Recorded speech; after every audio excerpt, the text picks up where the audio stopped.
Hey everyone, welcome back to the Roast West Coast podcast. Before we get started today, I want to shout out Ironsmith Coffee Company in Encinitas, California. They're one of the great sponsors of this show, and you can check out all of their coffee subscription options at ironsmithcoffee.com. All right, hang on. I need to pour myself a cup of coffee today. It is the middle of December, and the mornings are cold, even here in Southern California. And we're in the middle of this huge surge in the pandemic. Drinking coffee in the mornings is one of the few things that feels normal to me. Like the old normal, not pandemic normal, just normal. So I've been taking time to savor this cup of Costa Rica, made with beans roasted by my featured guest on today's show, Briggs. Bree is the head roaster and essentially the all-coffee everything at Leap Coffee in Carlsbad, California. In our conversation, we discussed the role of women in the coffee industry and how important it is to be represented. We also chat about how Leap Coffee came to be and how they've adapted to the impacts of the coronavirus. If you're in Southern California, you are well aware that we are in the middle of another long-term stay-at-home closure order. That has restricted the ability of coffee shops like Leap and most hospitality businesses to be open for anything except for takeout. The new order is part of an effort to limit interactions and, by extension, slow the spread of COVID-19 as the beds in our hospital ICUs fill up. In Bree and I's conversation, she talks a little bit about being open for their customers to come into the shop, which has been a welcome change. They're a small cafe, and having those relationships with their guests is a key component of the services that they offer. But know that this chat was recorded before the most recent closure order, and Leap, like so many others, have been restricted to takeaway orders or delivery from online sales. The pandemic has hit the service industry incredibly hard. If you're out there and you're thinking about holiday gifts this year, I strongly encourage you to think about what small businesses, what coffee shops, what cafes make your neighborhood feel like home. And if you're in a position where you're giving out holiday gifts this year, consider sharing the efforts of those local spots that enhance your neighborhoods with those you love. No one wants to be closed. But by sacrificing their livelihood, these businesses are truly putting the safety and health of their communities above their business, and that is true hospitality. So, swap the candy canes in the stocking for a gift card to your favorite coffee shop, or ship a bag of beans to a friend, a favorite aunt, a sister, someone you may not get to see this year, and then drink it together over a video chat. I, for one, love a gift I can drink in a coffee mug. But also consider giving branded store merchandise or a subscription for coffee. It'll be the gift that keeps on giving. If you want to support today's guest, Bree's Roastery, head to www.leap.coffee. And today is the day to order, because for this week only, each bag of coffee purchased at leap.coffee, customers will be entered into a drawing to win a free V60 pour-over set and a bag of their sugar and spice holiday blend, which is only available for a limited time. You can order coffee for pickup or delivery online at www.leap.coffee. They'll announce the winner on Monday, December 21st. This show is coming out on a Tuesday, which is also great for you because every Tuesday Leap runs a BOGO offer. You can use the promo code TUESDAY, that's all capital letters, and you'll get 25% off your second bag of Leap coffee, plus they're offering free shipping on orders over $25. And now, it's time to pour myself another cup of coffee and the show. Welcome, Breanna, to the Roast West Coast podcast. It's great to meet you this morning. Great to meet you as well, Ryan. Thank you so much for having me on. I see you have a cup of coffee. What are you drinking today? Well, this is Leap's Ethiopia Limu. It's an organic natural, super sweet and fruity. Got some citrus acidity in there. It's one of my favorites right now. I'm at work right now, obviously, so it's easy to drink what we have on hand. I actually saw that you guys have a house blend called Cheers, which I didn't know, but I also host a Cheers North County podcast and write the Cheers column. So that's very cool. I feel like I'm going to have to negotiate with you to get my face on the bag or something. I think we might have to work on that, or at the very least, send you a complimentary bag. Well, that's all right. I'm happy to pay for coffee these days. I think it's a good use of my finances. Sure. I wanted to get started with, you're the director of coffee at Leap. Yes. What does that mean exactly? And what is kind of the chain of events that brought you to Leap? So director of coffee is kind of the fancy title of it. Technically, I think my official title is roaster, but I do everything coffee related. So I scout out new samples. I get samples from a lot of the green importers that we work with. I do all the sample roasting, the tasting. I decide what we want to buy. Then once it comes in, then I do all the roasting and the testing and finalizing of flavor notes. And then also all of the production roasting falls into my hands too. So pretty much anything back of house coffee related, my hands are always in it. And then, making sure the baristas get dialed in on how to tell people about the coffee, how to describe it, make sure they can sell it well, make sure they can dial it in on the bar and serve it to our taste profiles accordingly every time. So yeah, basically everything coffee is mine. Our manager likes to affectionately call me the coffee whisperer. That's it's a lot of moving parts. It is, definitely. One thing I've been just so surprised at having these conversations with coffee roasters is how much education goes into the job. Mm-hmm. As a general manager myself, I understand that, but I guess I just didn't apply it to that kind of role as coffee roaster. But it's really so much more about educating not only your staff who is serving it, that I understand, but also the customers who are getting it so they know what they're drinking and how to make it at home, since you give up kind of a little bit of control at the end of that process. Yeah, definitely. What about Leap? Like, how did Leap start? What's kind of your origin story? I was actually looking online, and other than like your reviews, which are great, I didn't really find a lot of information on the background. Yeah. So Leap has been around since 2016. So we're 4.5 years old about. Our owner, Brandy Cutbirth, her husband, James, this was his grand idea. They were both in commercial real estate back in the day, and he just had a real fondness and love and passion for coffee and coffee shops and the way coffee brings people together. So Leap gets its name because he took a complete leap of faith and jumped out of what he knew into something completely unknown just because he loved it and wanted to share it with other people. So he unfortunately passed away a couple years ago after we opened, but Brandy has carried on his vision so very well. And I think everyone who's a part of the Leap team shares that same passion for coffee and people and sharing it with the world. And, so much of coffee, while there is an incredibly growing specialty coffee culture and community that is amazing, I think there's still so much that's corporate. Most people just go to Starbucks or Pete's or whatever the big chain places are. And the art of coffee itself, I think, is lost in a lot of that commercialization. And so that's what we aim for here, is to bring it all back to basics. Just enjoy a really good cup of coffee shared by people that love it in order to encourage more love of coffee itself and then the relationships that it builds with people. So we're all very, very fond of coffee here. We're not necessarily all from a previous coffee background. We have some baristas who had never done coffee before when they came here, but I think they all embrace it really well. And that's kind of how we started. We're very small, but we're doing what we can to grow and obviously mostly just stay afloat during this weird, crazy season right now. But we are so appreciative of all of the regulars that we've still seen during this whole COVID time. And yeah, we're kind of just very thankful to be here. You mentioned Starbucks, so I have to ask this. Yeah. Because of Starbucks, is it required by your customers to sell some sort of pumpkin spice during the holiday season? Yes, we do have pumpkin spice. Okay. But we've actually worked very hard on our recipe over the last couple of years to dial it in and make it as much pumpkin and spice and not like sweet and sticky and all that you expect from some of those other places.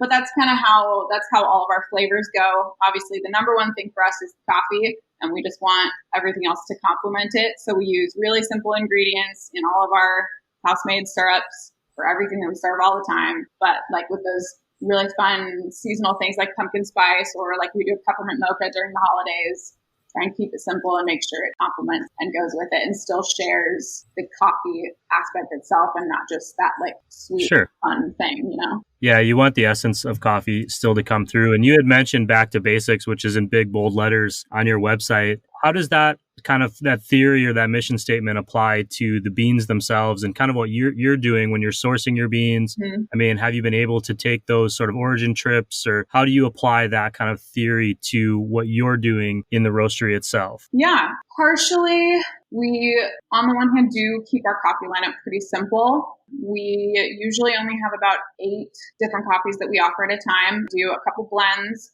So we have our espresso, which is our sweet cheeks, probably one of our more popular coffees, and our cheers. And then we have a cold brew blend right now as well. And then I usually have at least 3 to 4 rotating single origin offerings, but not much more than that. I know some places have tons and tons and tons of options. And for coffee nerds like me, that's awesome because it gives me tons to try. But I think for other customers, like more to the ones that we're appealing to, I think keeping it a little bit more basic and simple and just having a few things for them to choose from is a little easier for them. We also do all of our roasts are medium roast, nothing super, super dark, because we like to highlight the original flavor characteristics of the beans that we buy. So, for example, like the Ethiopia I'm drinking, they tend to be super fruity. There's some like strawberry notes in here that if I roast it too dark, I even notice sometimes if one roast I do ends slightly hotter than the one previous and I taste them next to each other, it doesn't have quite as much fruit as it did in the previous roast. So trying to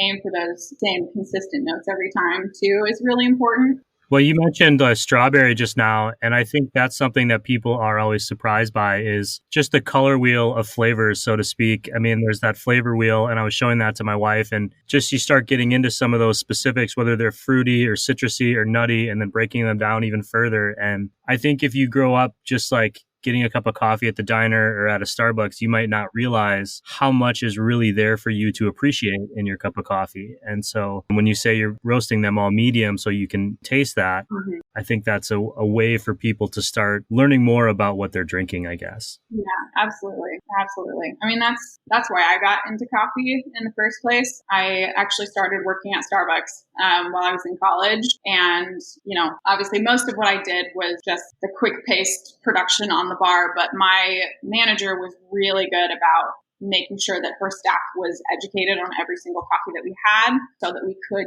tell customers about the flavor notes. And with most of them, obviously, they're really dark. It's a little hard to tell. But it got me fascinated in how coffee could be so much more than just that quick thing that you need in the morning to get you through the day. So that's kind of eventually why I sought out Leap, because I wanted more of that knowledge and education about coffee itself and bean origins and how to share that with other people and not, keep it as just that simple, quick morning caffeine thing. I mean, it's easy to make fun of Starbucks because they're like the Yankees of coffee. Like they've been around forever. They obviously have a skill set that they do in a market that they appeal to, but they also act as kind of a feeder program for people like you who gets to get their start there and learn a lot and then move on into a more craft based system. Yeah, definitely. So I can't fault them for that.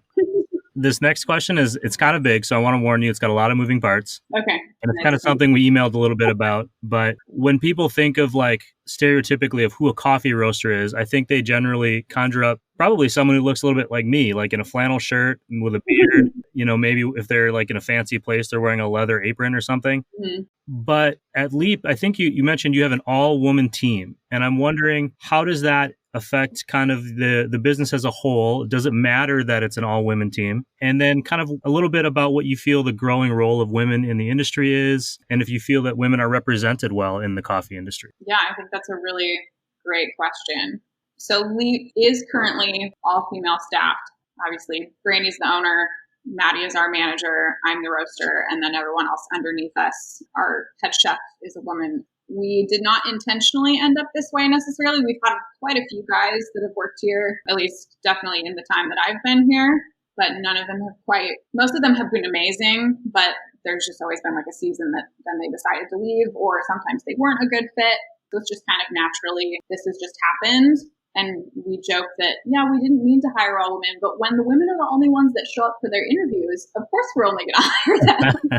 So that has happened a couple times. So we really appreciate the way that it transformed our company culture. I think on our customer service side of things, it brings a lot of warmth. We affectionately call our space somewhat cozy. It's very homey. And I think having a woman team that's, kind of naturally more nurturing in a lot of ways, I think that helps to encourage that atmosphere, and we love that. And then for me, as a woman in the roastery, I feel pretty unusual. I mean, I do know several other female roasters, but it certainly seems like a lot of the top dogs at many other coffee shops that I know of, most of them are men. So that's pretty exciting for me to kind of feel like I'm in a not necessarily groundbreaking position, but it's cool to increase representation in that way. And I don't really think there's anything about this role that needs to be male. I will say that, especially for me as a relatively smaller woman, sometimes moving the coffee bags is a little difficult and I need some help because most of them weigh like 150 pounds. So they're like the same size as me or more. So that's a little challenging. But otherwise, I love it. It's really cool to get connected with women in my position at other shops and to build relationships between them to kind of encourage increased representation. It makes me more excited as I continue to grow in my career too and have more opportunities to be educated and trained in a more professional aspect. I think that's also really cool. And it is amazing that there's still that opportunity. Is there like a group of like women coffee professionals? Like in beer, there's the Pink Boot Society, which get together and collaborate and provide support for each other. Is there something like that in coffee? There is. It's called She's the Roaster, and it's somewhat an Instagram hashtag, and I follow along with that. But there are usually, I feel like at different coffee events like Expo or some of the competitions, I think they will often gather together, and have conversations and support each other in that aspect too. So they're definitely there. I will say I'm not incredibly well connected to much outside of our local bubble, but that's a goal. This show will be right back with the rest of my conversation with Briggs of Leap Coffee. But first, a quick word from our sponsor, Ironsmith Coffee, one of North County, San Diego's premier coffee roasters. On their recently revamped website, ironsmithcoffee.com, you can explore their roast collections by style or even brew method. Order just once or start a subscription and get discounted pricing. Ironsmith Coffee, always consistent, always great, always free shipping. All of the details on ironsmithcoffee.com. And since you're already online buying coffee, be sure to subscribe to the Roast West Coast newsletter. Enter your email at roastwestcoast.com for the free content where I provide show updates, recaps, and a lot more. For every paid subscriber to the newsletter this month, I'll be buying coffee for local healthcare workers who are putting in the work day after day to keep us safe from COVID-19. And now, back to the show. Well, it sounds like from earlier on, you have a lot on your plate right now, just on a daily basis. Yeah. It kind of,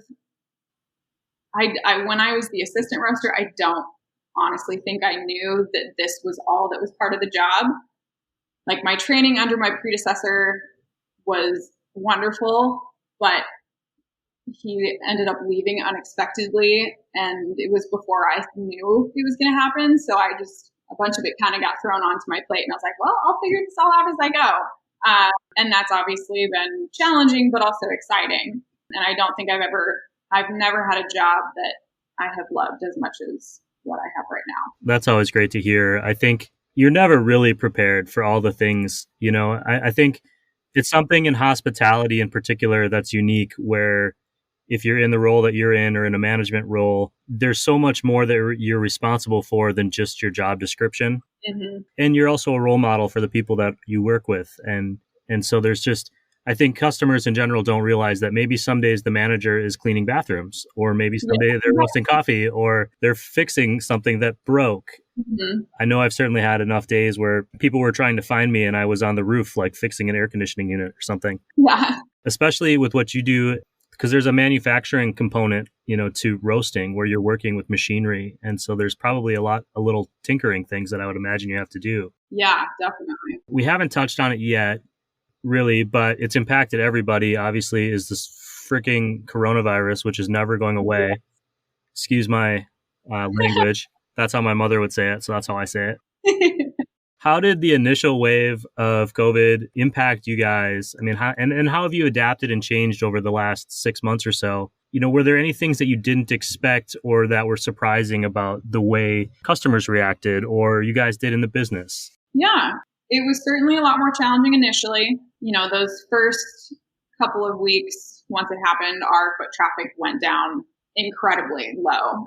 And we still over the last 6 months, we still have not quite gotten back to our normal numbers. And I think that's to be expected. But we closed our doors for about 3 weeks at the beginning just so we could kind of regroup and figure out what's the best way to do this. How many people can we afford to keep?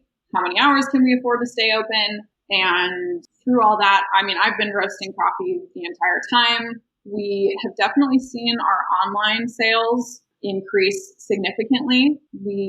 I think I used to send coffee that someone had ordered up online maybe twice a week if I was lucky. And there have been weeks where I've sent like 50 bags because so many more people have ordered coffee. And that's really, really cool.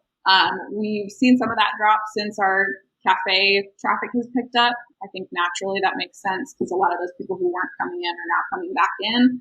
But the online sales are still much higher than they were, which is really cool for us. As far as cafe traffic, again, like I said, still low or lower, but the fact that we can now have dine-in again has certainly helped a ton because we get a lot of customers who come in and they work from home here. And so they can still do that. And I think once that dining restriction was lifted a little bit, that's helped increase our numbers again a lot. Are you worried about those restrictions being put back in place over the winter? Yes, definitely. We certainly worry about how that will continue to impact how business goes. I do think that there are enough people who will still come in, even if they can't stay, because we do have a really, really faithful group of customers that we see just about every day, or at least several times a week. And that has made this whole thing worthwhile, to see those familiar faces and get to joke about, how we can only sort of see them because they have masks on or stuff like that. But I think it makes it easier to keep going, to have some of that stability.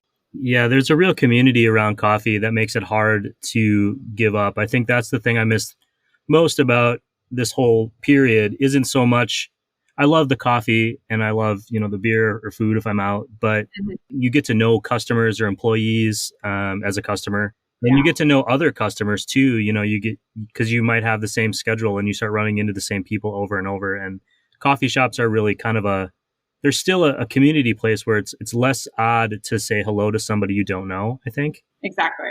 Where like if I were in the library, I would never go and just randomly say hello to somebody. But at a coffee shop, I might if I see they're reading a book I like or something. Yeah, definitely. We have a number of community tables that, because we love that community aspect, that we've always encouraged people to, sit next to their neighbor and talk to someone they don't know. And it's kind of been tough not to really have that option available right now with the distancing between seating, but it is definitely still cool to see that some of those relationships still exist. Sure. And there are ways to work around and still communicate despite the distance we have to keep. So I don't want to start any drama, but do you know that there's also a Leap Coffee in Oklahoma City?